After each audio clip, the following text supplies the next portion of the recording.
গভীর রাতে জঙ্গলে পশুদের রেকর্ড হওয়া এই দৃশ্য দেখলে যে কোনো শক্ত হৃদয়ের মানুষের অন্তর কেঁপে উঠবে। এটা একটা সত্য ঘটনা প্রিয় দর্শক।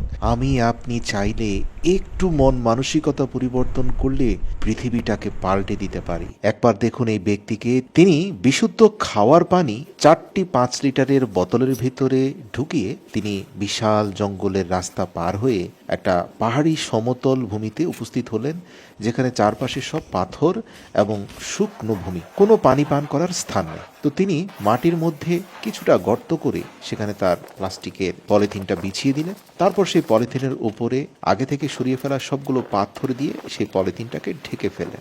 এবার তিনি কন্টেইনারে করে আনা 5 লিটার করে পানি যা এনেছেন, তিনি পুরো পানিটা তিনি তার তৈরি করা সেই ছোট্ট কূপের মধ্যে ঢেলে দিলেন। মজার ব্যাপার, এই পানিটা কোথাও সরে গেল না, কারণ পাথরের নিচে প্লাস্টিক রয়েছে, যার কারণে মাটির নিচে এই পানি চলে গেল না।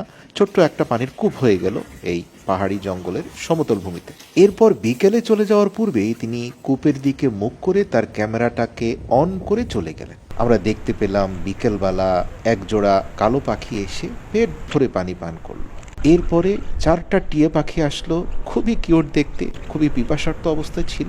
এরা এসে একটু একটু করে পানি পান করলো এবং নিজেদের পিপাসা মেটালো। তারপরে বিচিত্র আরেকটি পাখি আসলো, সে এসে কিছুক্ষণ পানির পাশে বসে একটু একটু করে পানি পান করলো। তারপরে বড় একটা কাঠকুড়াল পাখি আসলো, সেও এসে পেট ভরে পানি খেলো। ধীরে ধীরে রাত গড়িয়ে আসলো, অনেকগুলো পেঁচাকে দেখতে পেলাম, একে একে এসে তারা পানি পান করলো। রাতে আরো বেশ কিছু জন্তু জানোয়ার আসলো। সকালে ভোরে দেখা গেল যে একটা হায়না, একটা চিতাবাঘ তার বাচ্চা কাচ্চাকে নিয়ে এসে পানি পান করছে।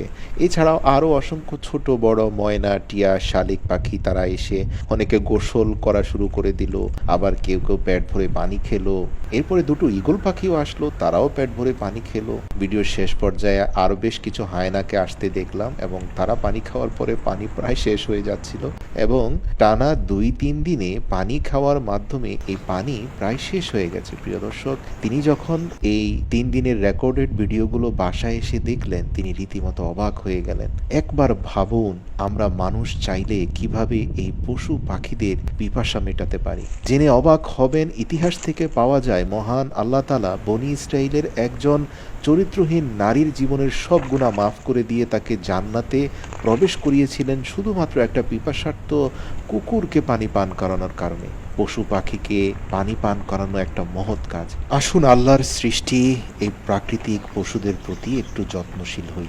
আমাদের ছোট্ট প্রচেষ্টায় তাদের জীবন বাঁচাতে পারে। এমন অনেক পশু পাখি আছে পিপাসার্ত অবস্থায় জঙ্গলের মধ্যে মারা যায়। আপনি আমি একটু মানবিকভাবে হাত বাড়িয়ে দিলে দেখবেন তাদের জীবনটা বেঁচে যাবে। এই ভিডিও ক্যামেরাটি না চালানো হলে আমরা কখনো উপলব্ধি করতে পারতাম না যে আমার আপনার ফেলে যাওয়া একটু পানি অন্যান্য প্রাণীদের জীবন বাঁচানোর জন্য কতটা গুরুত্বপূর্ণ।